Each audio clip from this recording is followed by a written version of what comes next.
Bonjour. Je sais que tu sais. Et tu sais que je sais. Aujourd'hui, je vais être un peu plus sérieux.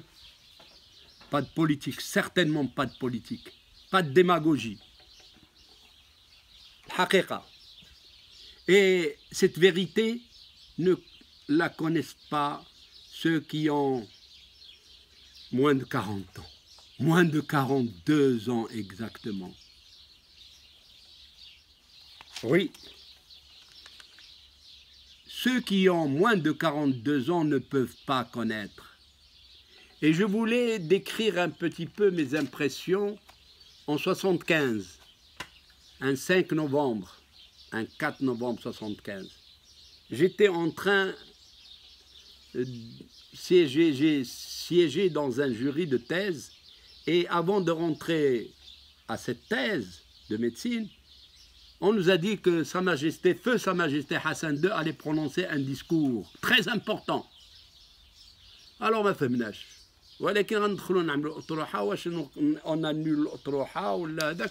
En fin de compte, on est rentré et on a passé la thèse à notre ami et on est sorti très vite. Qu'est-ce qu'il a dit, Sa Majesté? Qu'est-ce qu'il a dit?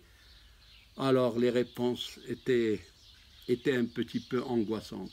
Je تقول لك الله ما عرف باش تقول لك شعايلي شي حاجه باش تقول لك شي مصيبه. Tout le monde était pris de panique. Pourquoi? Parce que Feu Hassan II a lancé un ultimatum d'accord.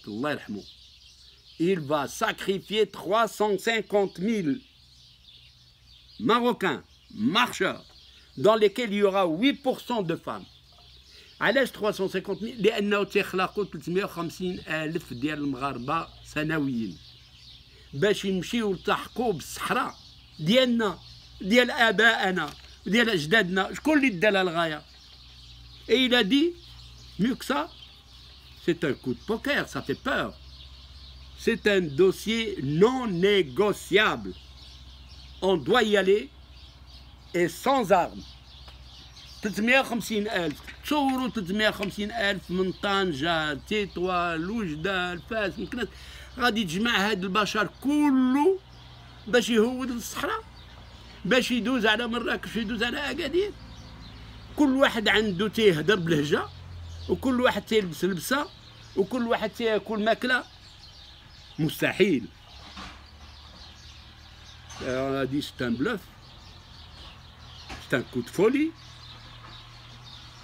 Comment on va arriver à s'engager dans cette voie? Et le temps est pris de court, on est pris de court, parce qu'il fallait l'intendance, la sécurité, l'organisation, un recrutement invraisemblable de tous les agents de sécurité. Et il fallait un esprit de sacrifice. Allez comprendre.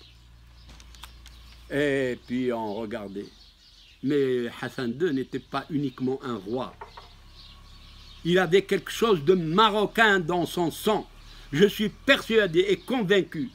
Parce qu'un coup comme ça, ce n'était pas un coup de bluff. C'était l'œil du maître. C'était un coup de maître. C'était un coup de génie.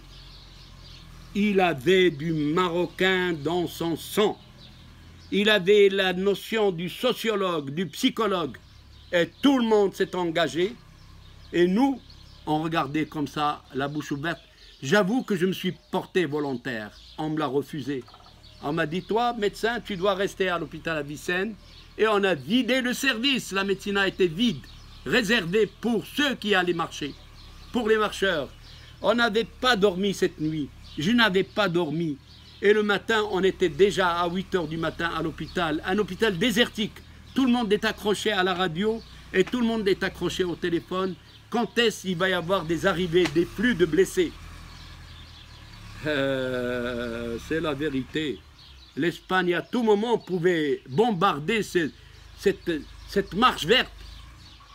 À tout moment, on allait voir du sang couler partout, une désorganisation. Mais non, non, on a attendu, 11 nar, 12 nar, on a vu Osman, on a vu Ahardan, on a vu Bsri, à la tête du peloton. Les drapeaux rouges. Et comment ces gens-là ont pu manger tous, ont pu boire, ont pu aller aux toilettes? Mais c'est invraisemblable. Vous ne pouvez pas comprendre. Ceux qui ont moins de 40 ans ne peuvent pas comprendre cette démarche. Et là, je peux dire, je tire chapeau à ce maître, à ce coup de force. On a tenu fort, on va tenir bien. Nous, Marocains, nous avons récupéré notre Sahara. Il y a eu des plaidoyers, il y a eu la Cour internationale de justice, il y a eu tout ce qu'il veut, mais nous sommes au Sahara marocain. Nous allons y rester. Tenez bon, parce que vous êtes des Marocains et des Marocaines, et vive le Maroc!